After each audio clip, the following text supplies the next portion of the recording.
സ്ത്രീകൾക്ക് എന്താണ് കുഴപ്പം?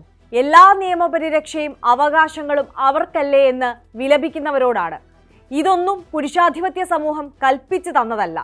ജീവനും ജീവിതവും ബലികഴിച്ച് ഒരുപാട് സ്ത്രീകൾ കാലങ്ങളായി നടത്തിയ പോരാട്ടങ്ങളുടെ ശ്രമഫലമാണ്.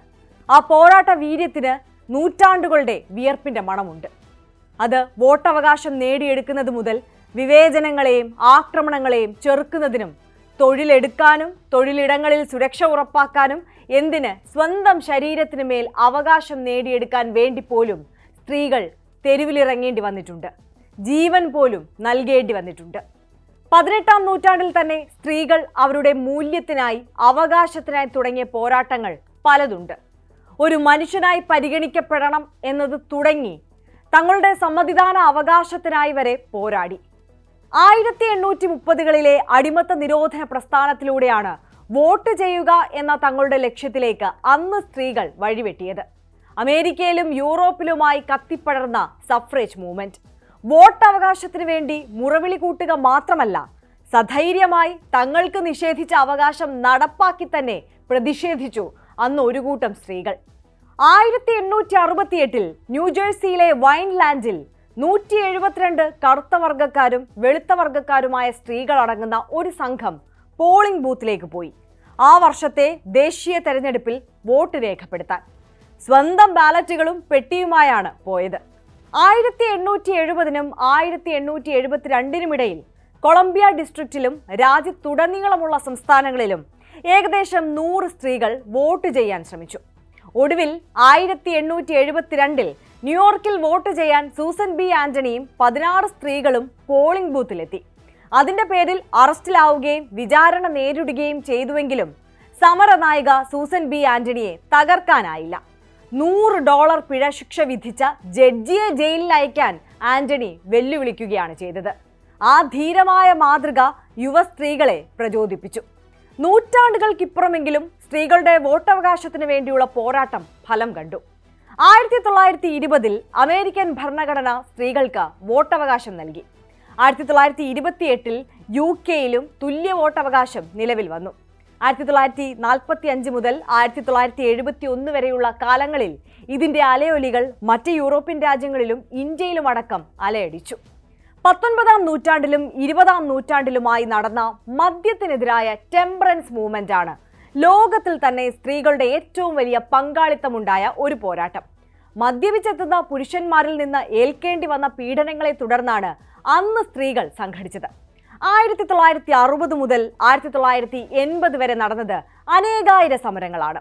സെക്കൻഡ് വേവ് ഫെമിനിസം എന്ന് അടയാളപ്പെടുത്തിയ കാലഘട്ടം. വിദ്യാഭ്യാസത്തിനപ്പുറം ജോലി ചെയ്യാനുള്ള അവകാശത്തിനും തുല്യ വേതനത്തിനും തൊഴിലിടത്തിലെ സമത്വത്തിനും വേണ്ടിയുള്ള പോരാട്ടം ആരംഭിച്ച കാലഘട്ടം. പോരാട്ടങ്ങളൊന്നും പ്രതിഫലം നൽകാതെ പോയില്ല. 1963 അമേരിക്കയിൽ തുല്യ വേതനത്തിലുള്ള നിയമം പ്രാബല്യത്തിൽ വന്നു. ഇക്കാലയളവ്, അതായത് ഈ സെക്കൻഡ് വേവ് ഫെമിനിസം കാലഘട്ടം അടയാളപ്പെടുത്തിയത് നിരവധി ചരിത്ര മുഹൂർത്തങ്ങളാണ്. ഗാർഹിക പീഡനത്തിനെതിരായ നിയമപരിരക്ഷ, പ്രത്യുൽപാദനത്തിൽ സ്വന്തം ശരീരത്തിന്മേൽ സ്ത്രീക്ക് മാത്രമാണ് അവകാശമെന്ന് ഉറപ്പിക്കുന്നതിനുള്ള നിയമങ്ങൾ, അതായത് ഗർഭനിരോധന മാർഗങ്ങൾ ഉപയോഗിക്കാനും അബോർഷൻ നടത്താനുമുള്ള അവകാശങ്ങൾ വരെ നേടിയെടുത്തു. 1980 മുതൽ ഇപ്പോഴും തുടരുന്ന ഇന്റർസെക്ഷണൽ ഫെമിനിസം മൂവ്മെന്റ് കാലഘട്ടം. നിയമപരമായ പരിരക്ഷയ്ക്കപ്പുറം സാമൂഹികമായ തുല്യത എല്ലാ വിഭാഗം സ്ത്രീകൾക്കും ഉറപ്പുവരുത്താനുള്ള പോരാട്ടം പല തലത്തിൽ നടന്നുവരുന്നു. ജാതിയുടെയും നിറത്തിന്റെയും പേരിലുള്ള അരികുവൽക്കരണത്തിനും LGBTQ കമ്മ്യൂണിറ്റി അടക്കം നേരിടുന്ന വിവേചനങ്ങൾക്കും ഇപ്പോഴും നമ്മൾ അതീതരല്ല എന്നതല്ലേ വാസ്തവം. ആ പോരാട്ടങ്ങൾ തുടരുക തന്നെയാണ്. അതിനിടയിൽ 21-ാം നൂറ്റാണ്ട് കണ്ട വളരെ പ്രധാനപ്പെട്ട ഒരു മൂവ്മെന്റ് മീ ടു മൂവ്മെന്റ് തന്നെ.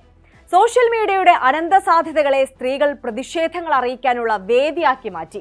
ആണധികാരത്തിന്റെ പ്രിവിലേജിൽ സമൂഹത്തിൽ ആർത്തിരമ്പി നടന്നിരുന്ന പല പ്രമുഖരെയും പ്രബലരെയും മീറ്റു എന്ന ഒറ്റ ഹാഷ്ടാഗിൽ തളച്ച പെൺകരുത്ത്. ജോലിസ്ഥലത്ത് സ്ത്രീകൾക്ക് സുരക്ഷിതത്വം ഉറപ്പാക്കാൻ മീറ്റു പുതിയ കാലത്തിന്റെ വലിയ ആയുധമായി. #TimesUp, #WomenInSTEM തുടങ്ങിയ ഡിജിറ്റൽ പോരാട്ടങ്ങളും ശക്തിയാർജിച്ചവയാണ്. ഈ ഹാഷ്ടാഗുകൾ ലോകമെമ്പാടും ഒരു വിഷയത്തിന് പ്രാധാന്യത്തെ എത്തിക്കാനും സ്ത്രീകൾക്ക് ഒന്നിച്ച് പോരാടാനും അവസരമൊരുക്കി. 2017 ജനുവരി 21 കൃത്യമായി പറഞ്ഞാൽ ആദ്യമായി ഡൊണാൾഡ് ട്രംപ് പ്രസിഡന്റ് പദവി ഏറ്റെടുത്തതിന് പിറ്റേ ദിവസം അമേരിക്ക അന്നേ വരെ കണ്ടതിൽ വെച്ചുള്ള ഏറ്റവും വലിയ സ്ത്രീ പോരാട്ടത്തിനാണ് സാക്ഷ്യം വഹിച്ചത്. Women's March. ട്രംപിന്റെ സ്ത്രീവിരുദ്ധ LGBTQ വിരുദ്ധ നയങ്ങൾ ലോക പ്രശസ്തമാണല്ലോ. അതിനെതിരെ തന്നെയായിരുന്നു പോരാട്ടം. തങ്ങളുടെ പുതിയ ഭരണകൂടത്തിന് അവരുടെ ആദ്യ ദിവസം തന്നെ സ്ത്രീകളുടെ അവകാശങ്ങൾ മനുഷ്യാവകാശങ്ങളാണെന്ന് ബോധ്യപ്പെടുത്തി കൊടുക്കുകയായിരുന്നു ലക്ഷ്യം. ലോകത്തിന് നൽകിയ ധീരമായ സന്ദേശം. പ്രധാന പ്രതിഷേധവേദി വാഷിംഗ്ടൺ DC ആയിരുന്നുവെങ്കിലും തങ്ങൾ നേരിടുന്ന അസമത്വങ്ങൾക്കെതിരെ ലോകമെമ്പാടുമുള്ള സ്ത്രീകൾ വിമൻസ് മാർച്ചിൽ അണിചേർന്നു. ലോകമെമ്പാടുമുള്ള പങ്കാളിത്തം 7 ദശലക്ഷത്തിലധികമാണെന്ന് കണക്കാക്കപ്പെടുന്നു.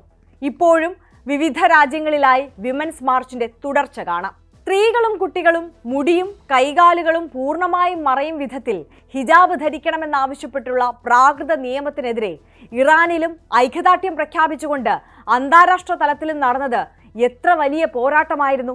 തോക്കിൻ മുനമ്പിൽ നിൽക്കുന്നത് പോലെയാണ് ഇറാനിലെ ഓരോ സ്ത്രീ പ്രക്ഷോഭകാരിയുടെയും ജീവിതം. വർഷങ്ങൾ നീണ്ട പ്രതിഷേധങ്ങൾക്കൊടുവിൽ നിരവധി സ്ത്രീകൾ ജീവൻ ബലി നൽകിയാണ് ഹിജാബ് നിയമം താൽക്കാലികമായെങ്കിലും പിൻവലിച്ചത്. 18-ാം നൂറ്റാണ്ടിന്റെ അവസാന പാദത്തിൽ നാടാർ സമുദായത്തിൽപ്പെട്ട സ്ത്രീകൾ മാറുമറയ്ക്കുന്നതിന് തെക്കൻ തിരുവിതാംകൂറിൽ നടത്തിയ ചാന്നാർ ലഹള തൊട്ട് കേരളം സാക്ഷ്യം വഹിച്ച എത്രയോ സ്ത്രീ മുന്നേറ്റങ്ങളുണ്ട് പറയാൻ. ഹിന്ദുമതത്തിലെ താഴ്ന്ന ജാതിക്കാർക്ക് മാറുമറയ്ക്കാൻ അവകാശം നിഷേധിച്ചപ്പോൾ ക്രിസ്തുമതം സ്വീകരിച്ചു പോലും ചാന്നാർ സ്ത്രീകൾ മാറുമറയ്ക്കാൻ ശ്രമിച്ചു. എന്നാൽ മാറുമറച്ച് നടന്നതിനെതിരെ സവർണ ഹിന്ദുക്കൾ നടത്തിയ അക്രമത്തിൽ തളരാതെ പോരാടിയവർ സ്വാതന്ത്ര്യപൂർവ്വ കേരളത്തിൽ അരങ്ങേറിയ ആദ്യത്തെ മനുഷ്യാവകാശ സമരങ്ങളിൽ ഒന്നായി ഈ ലഹളയെ മാറ്റി. പിന്നീട് അങ്ങോട്ട് കേരളം എത്രയോ ഉറച്ച സ്ത്രീ ശബ്ദങ്ങൾ കേട്ടു. ആദിവാസികളുടെ ഭൂപ്രശ്നം പരിഹരിക്കണമെന്നാവശ്യപ്പെട്ട് അനിശ്ചിതമായി നിന്നുകൊണ്ട് സമരം ചെയ്യാൻ സ്ത്രീകൾ മുന്നിൽ നിന്നു. സ്ത്രീ വിഷയങ്ങൾക്കപ്പുറം സ്ത്രീകൾ സാമൂഹിക വിഷയങ്ങളിലും സ്വാധീന ശക്തിയായി. സ്വന്തം വീടുകളിലെ പുരുഷന്മാരെ പോലും അകറ്റി നിർത്തിക്കൊണ്ട് തോട്ടം മേഖലയിലെ മാനേജ്മെന്റ് ചൂഷണങ്ങൾക്കെതിരെ തോട്ടം തൊഴിലാളികളായ സ്ത്രീകൾ ഒന്നിച്ച പെമ്പിളൈ ഒരുമൈ സമരം എങ്ങനെ മറക്കും മലയാള സമൂഹം? തൊഴിലാളി സംഘടനകളുടെ നേതൃത്വങ്ങളെ വകവയ്ക്കാതെ വേതന വർധനവിനു വേണ്ടി സ്ത്രീ കൂട്ടായ്മ നടത്തിയ പോരാട്ടം. ആർക്കും തൊടാൻ കഴിയില്ലെന്ന് കരുതിയ മലയാള സിനിമയിലെ ആൺ താരകങ്ങൾക്കെതിരെ വിരലിലെണ്ണാവുന്ന സ്ത്രീകൾ WCC എന്ന ചെറു സംഘടനയെ കൊണ്ട് നേരിട്ടത് ആരാധനയോടെ നോക്കിക്കാണാൻ കഴിയൂ. വർഷങ്ങൾ നീണ്ട പോരാട്ടങ്ങൾക്കൊടുവിൽ അടിസ്ഥാന സൗകര്യങ്ങളും സ്ത്രീ സുരക്ഷയും നേടിയെടുക്കാൻ WCCക്ക് കഴിഞ്ഞത് സമകാലിക കാലത്തെ പ്രധാനപ്പെട്ട സ്ത്രീ മുന്നേറ്റമാണ്. തങ്ങളെ ഉപദ്രവിച്ച പുരുഷന്മാരെ നിയമത്തിന് മുന്നിൽ എത്തിക്കാനും സിനിമാ മേഖലയിലെ സ്ത്രീകൾക്ക് ആർജവം നൽകിയത് WCC ആണെന്ന് എക്കാലവും ഓർക്കപ്പെടും. ഇപ്പോഴിതാ 1 മാസമാകുന്നു പൊരിവേലിൽ ആശമാർ സെക്രട്ടേറിയറ്റിന് മുന്നിൽ അവകാശങ്ങൾക്കായി പോരാട്ടം തുടങ്ങിയിട്ട്. അധിക്ഷേപങ്ങൾ അവഗണിച്ച് ഒരു കൂട്ടം സ്ത്രീകൾ സമരം കടുപ്പിക്കുന്നത് ഒത്തൊരുമിച്ച് നിന്നാൽ വിജയിക്കാൻ കഴിയുമെന്ന ആത്മവിശ്വാസം ഉള്ളതുകൊണ്ട് തന്നെയാണ്. 2025 വനിതാ ദിന സന്ദേശം പോലെ അവകാശങ്ങൾക്കായി സമത്വത്തിനായി നമുക്കെല്ലാം നമ്മുടെ പോരാട്ടങ്ങളെ ത്വരിതപ്പെടുത്താം.